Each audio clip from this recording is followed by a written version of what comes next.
आज ना घरची मोठी लोक गावाकडे चाललेत आणि त्यांनाच घालवण्यासाठी आम्ही इथं आलो. तर गावाकडं उन्हाळी वाळवण धान्य वगैरे वाळवून ठेवायचे म्हणून चालले आणि एक लग्न आहे त्यांना, मग ते पण करायचं म्हणून चालले. तर आजी बाबा आणि आई आणि पप्पा चाललेत.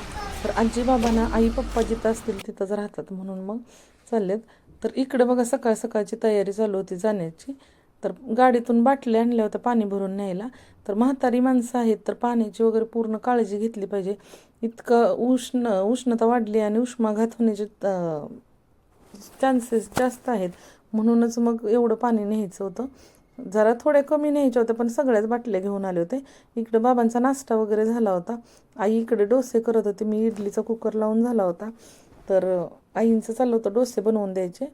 तर सगळ्यांना बनवून वगैरे देऊन झालं. तर इकडं ना साहित्य बाहेर काढायला चालू केलं होतं. तर खूप सारं धान्य दळून वगैरे नेलं होतं आणि तिकडून धान्य येताना पण आणायचं असतं म्हणून मग सगळं न्यायचं असतं. तर बघा पीठ वगैरे करून इकडूनच नेले, कारण तिकडं गावाकडं कोण राहत नसल्यामुळं जाताना सगळी तयारी करून जायला लागतं. गेल्या गेल्या तर करणं शक्य नसतं, घराची स्वच्छता करण्याचाच वेळ जातो. बाबा इकडे नाश्ता करून खाली चालायला आले होते, तर त्यांनाच बोलवायचं चाललं होतं कारण जायची वेळ झाली होती. तर ह्या मुलांना वाटते बघा की तिकडंच नेणार आहेत आपल्याला, मग ह्यांचं आपलं मागं मागं आजीच्या चालू होतं.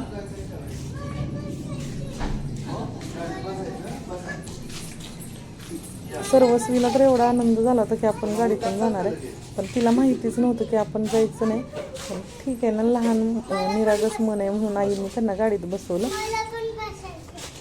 आणि त्यांनी आवरायला घेतलं परत. तर हे दोन कार्टून बघा कसे खुश. कुठे चाललाय रे? कुठे शिवांश, तू कुठे चाललाय? शिवांश कोणत्या गावाला? आरवीला ना, तुमचं गाव आरवी आहे. कोणतं गाव? कोणतं गाव?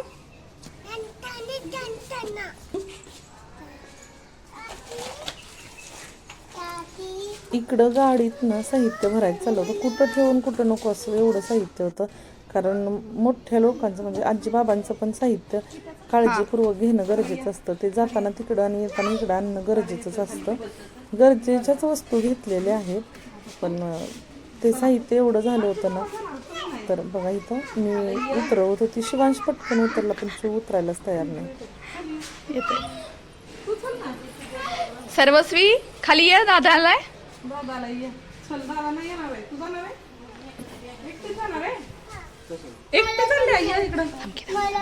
सर्वस्वी मम्मा पण नाहीये, पप्पा पण नाही येणार. आजी बाबा, मोठे आजी बाबा एवढेच जाणार आहेत. तू जाणार आहे का? दादा नाही येणार आहे, दादा आमच्यापाशी राहणार आहे. ये खाली. तिथं खूप प्रयत्न करून सुद्धा सर्वस्वी खाली येत नाही. टाटा शिवांश. जाऊन बसला, कारण त्याला पण तिच्या सोबतच खेळायचं होतं. आणि मग इकडं बघा त्यांचं कसं चालू होतं. तर इकडं आमची तयारी झाली होती भरून साहित्य. तर आजी आल्या होत्या बसायला, तर त्यांचं चाललं होतं इकडं बसू का तिकडून बसू, ऊन कुठल्या साईडला लागेल ते. त्यानंतर बघा बाबा बसले. तर सर्वस्वी पाठीमागून पुढे चाललेली कळलंच नाही आणि ती ड्रायव्हर सीटवर बसली. तर हा आमचा छोटा ड्रायव्हर आहे बघा. बाबांचं चाललं होतं ती काहीतरी बटन वगैरे दाबेल. कुठे चालली ग? अगदी कुठल्या गावाला चालली? तसंच बघून तिला कोणत्या करायचं. कोणत्या ती कधी पोचली आपण तिथं?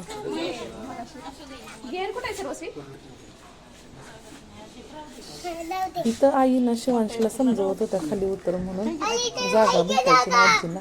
तर तो सांगतो जागा कुठं कुठं आहे.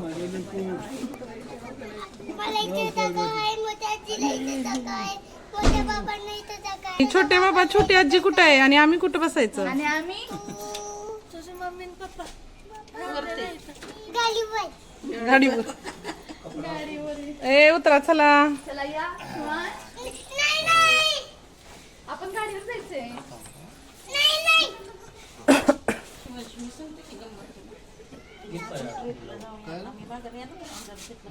इकडं दादांनी गाडी चालू करायला घेतली. आई त्याला समजवत होते की बाबा तुला ट्रेनमधून निघतो आल्यानंतर पण त्याला जायचं होतं, मी येणार हट्ट करत होता. सर्वस्वीचं इकडं वेगळंच काहीतरी चालू होतं. त्यानंतर लक्षात आलं की गाडीवर उतरा उतरा उतरा. पुसणं गरजेचं आहे. तर इकडं बघा आमची 2 सिग्नलवरची माणसं गाडी पुसतायत बघा. सिग्नल सुटायच्या दावरा आई सिग्नल सुटायच्यात झालं पाहिजे की. सिग्नल सुटायच्या अगोदर गाडी पुसून झाली पाहिजे तरच पैसे मिळतील.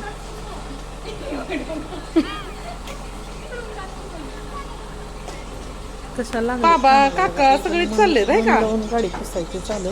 इकडे बाबा खुश होते पण सकाळी सकाळी त्यांना भरून आलं होतं, रडायला लागलं होतं जाताना. तिथं नातं परतुंड म्हणू शकतो, त्यांच्यात राहणं त्यांना आवडते. बाबड्या टाटा करा आजींना, मोठ्या आजींना, गावाला बाबांना. जाताना खूप रडायला येतं. जर गावाला असले ना तर ते खूप हट्ट करायला लागतात की जायचंय म्हणून.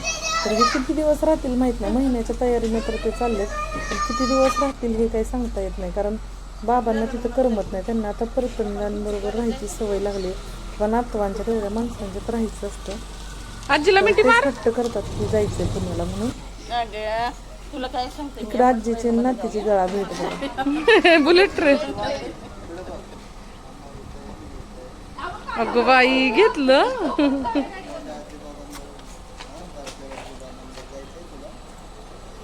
काय आणणार का त्याचं? काय काय आणणार त्याचं? काय दिलं बाबांनी? पैसे दिल्यानंतर सर्वस्वी आणि शिवांश कसे खुश होत आहेत बघा. तर असं वाटलं तर खूप गोंधळ करतील, रडतील. पण ते पैसे दिले ना पप्पांनी, तर त्यानंतर ते पैशातच गुंग झाली. त्यांना वेगळंच काहीतरी भेटल्याचा अनुभव. सर्वस्वीला अजून पैसे काय आहेत, त्याचं काय येतं ते कळत नाही, पण ती खूप खुश झाली होती. आणि इकडं आजीचा जीव बघा नातवांच्यातच होता. तर त्यांना सोडून जाऊ वाटत नव्हतं. सर्वस्वी पणजीला भेटायला इथं आली बघा आणि टाटा करते. ते पैसे मिळाले म्हणून एवढे नॉर्मलपणे टाटा बाय बाय करतात, नाहीतर रडून गोंधळ करतात. वाटलं होतं त्याच्यापेक्षा खूप शांततेत त्यांनी त्यांना टाटा बाय बाय केलं.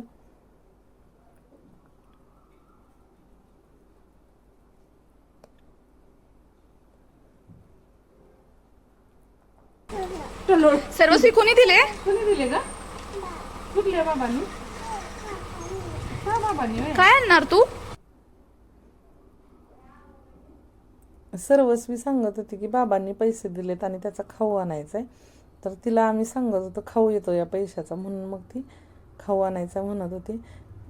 आजीबाई इथं बघा कशा खुश आहेत गावाला जायचं म्हणून. लवकर या, सांग लवकर या. लवकर या. फोन करा पोहोचले. सकाळी लवकर निघायचं होतं पण सगळ्यांचं आवरेपर्यंत किंवा मुलांचं एकदमच मध्ये मध्ये काम निघतं, त्यामुळे मग 8 वाजता जायचं ठरलं होतं. पण आता 10 वाजलेत करेक्ट.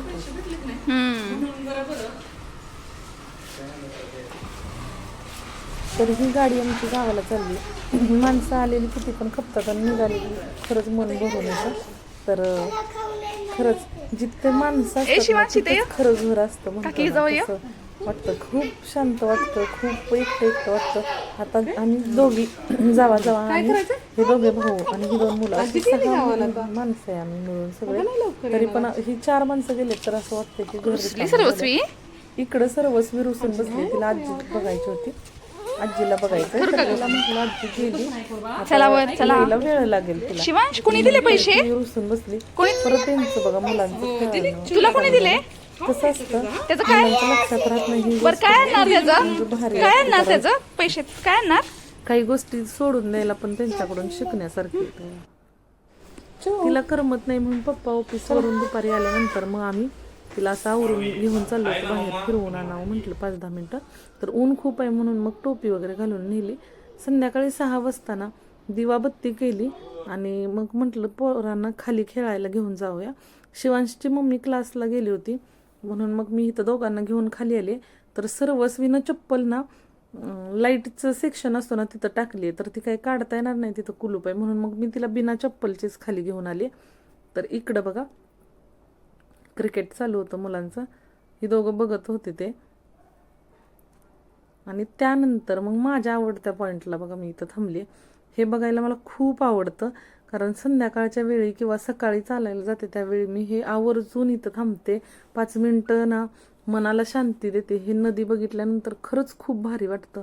एवढ्या जवळून नदी बघायला भेटते, वाहणारं पाणी वगैरे भेटतं बघायला, मन खूप प्रसन्न होतं. संध्याकाळी आणि सकाळी दोन्ही वेळेला मी इथं जाऊन उभी राहते. थोडा तर वेळ मला ते बघायचंच असतं. एकदम समाधान देऊन जातं मनाला. इकडं पोरांचं इकडचा क्रिकेट बघायचा चालला होता, तर त्यांना तिथं उभं राहून बघायचं होतं मग, आणि मी इकडं बघत होते नदी. खूप छान वाटतं एवढ्या जवळून नदी दिसते म्हणून.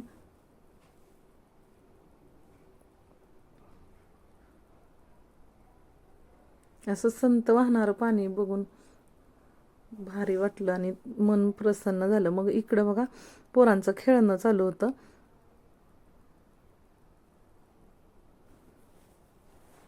असं वाटत होतं की तिथंच थांबावं. वारं येत होतं आणि वारं मनाला जसं स्पर्श करत होतं ना, तसंच ते वातावरण पण मनाला स्पर्श करत होतं. इकडं या 2 कार्टूनचं खेळणं चालू होतं. त्यांना खाली जायचं होतं आणि त्यानंतर थोड्या वेळानं त्यांनी धाडस करून खाली जायला सुरुवातच केली. तर म्हटलं जाऊ देत, त्यांना जायचंय खेळायला. तर पहिल्यांदाच ती दोघं खाली एवढे वेळ खेळायला गेले असते. तर भीती वाटते, तर उतार आहे ना, व्यायाम करा, पडण्याची व्यायाम. भीती असते. आणि मुलं कशी खेळतात. तू कर शिवांश. काय करताय? व्यायाम झाला. चू डान्स कर. डान्स वगैरे मस्ती करून झाली बघा त्यांची. ते निघाले खाली. सारखं वर खाली करायला त्यांना मज्जा वाटत होती बघा.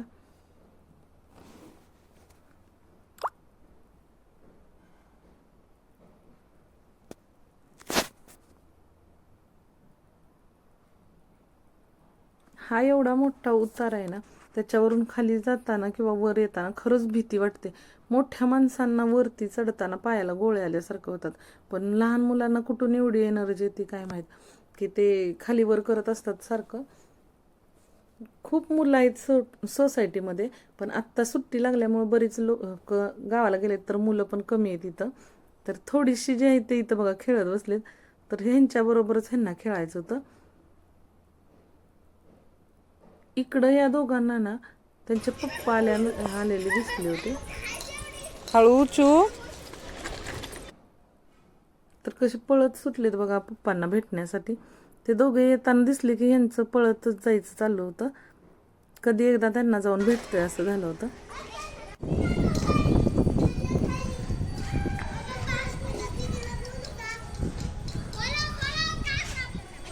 ही आमची इंद्रायणी नदी आहे आळंदीची. तिला काय बघा. इकडं ज्या मुलांचं क्रिकेट चालू होतं ना, त्यांच्यामध्ये जाऊन मस्त सर्व क्रिकेट खेळायला चालू केलं होतं बघा.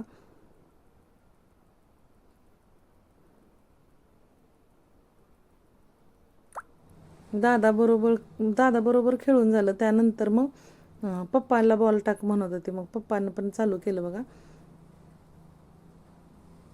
सर्वस्वी, काका, तिचे पप्पा आणि दादा अशा चौघांचा क्रिकेट चालू होता. तो पण दुसऱ्या पोरांच्या खेळाच्या मध्ये मध्ये. पप्पा पण तिच्यासाठी किती आवडीनं आणि हळू बॉल टाकत खेळत होता बघा. आणि हे सगळं एन्जॉय करत मी इकडं वरती थांबले होते बघा. तर कसा वाटला माझा व्लॉग, आणि तुम्हाला जर आवडत असेल लाईक